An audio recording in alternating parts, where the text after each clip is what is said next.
And a few days later, my father calls me and my brother-in-law into his office. He tells us that Pete has been cleared by this forensic examiner and that we need to submit and move forward. And a few days later, my father calls me and my brother-in-law into his office.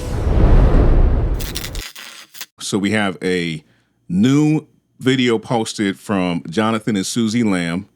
And this is a video where they are clarifying and giving us some answers to some questions that people have had during this process of watching their previous video and all of the fallout that has come out of that and the many, many reactions that multiple people have had to this video. And a few days later, my father calls me and my brother-in-law into his office. He tells us that Pete has been cleared by this forensic examiner and that we need to submit and move forward. And a few days later, my father calls me and my brother-in-law into his office. And a few days later, my father calls me and my brother-in-law into his office. He tells us that Pete has been cleared by this forensic examiner and that we need to submit. At one point, Marcus and Joni gathered Jonathan and Suzy with Pete and his wife in Marcus and Joni's bedroom and insisted they repent to each other and pray, Suzy said.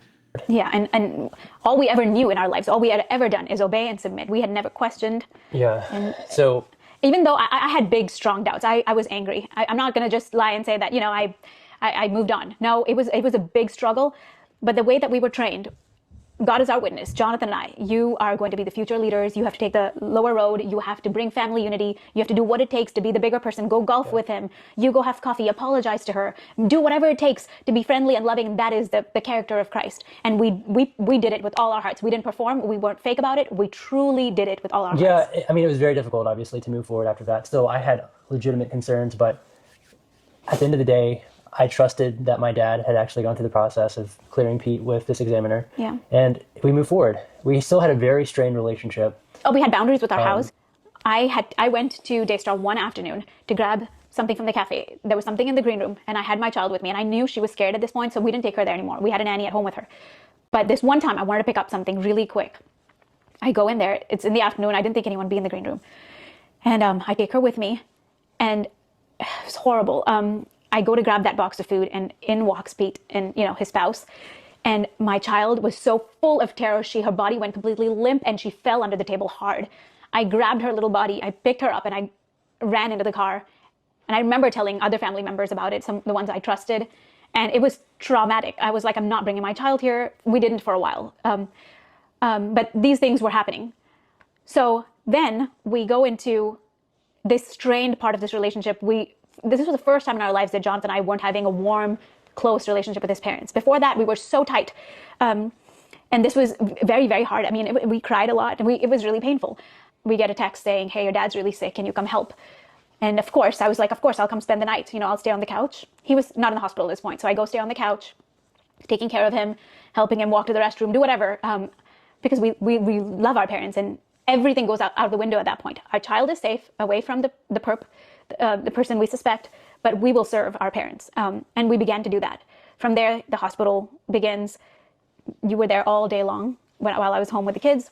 I was there night shifts. I would alternate with another person.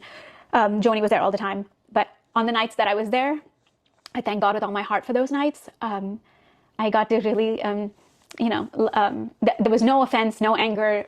I got to love on him. It was a very slow and hard death, but, got to, rub his head because his head would get hot and my hands were always cold. So rub his head and rub oil on his feet. And I don't know if I should even say this or not, but I had the honor of, after he passed in his body, most people left. It was you and me. And I had the honor to close his eyelids. Just very deeply things that cause trauma. I'd never seen anyone die before. So our child, everything happens with her. Then Marcus dies. And then we go into full gear of Jonathan becoming vice president. And there's such a small timeline from the time these events happened with Pete and me confronting him in the beach house to the time my dad passes away. Whew.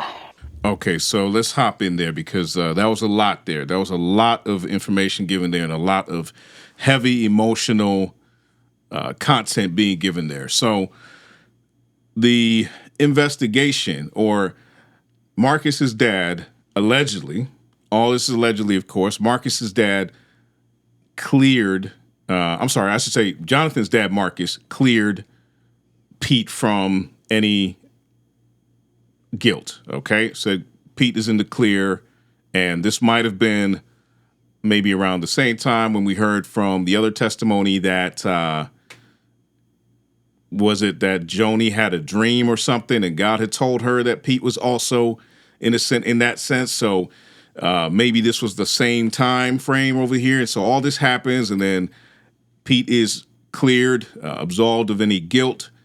And it seems like there's still tension. There's still tension going on. However, with Marcus's illness coming, everything, the focus shifted. So it was like anything that was any ill feelings and all that stuff was like, okay, you know what? Let's put that aside right now, because right now we just need to care for him. And so that's what they did. So they began caring for him. Suzy talks about, actually being there in the hospital, touching him, cooling his head down with her cold hands, and that somehow giving him relief and just being present for him and caring for him.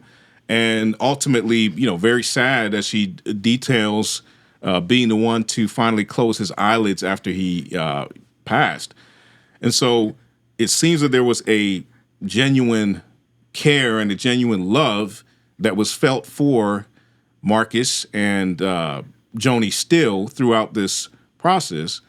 And yet these things were not necessarily resolved, so to speak.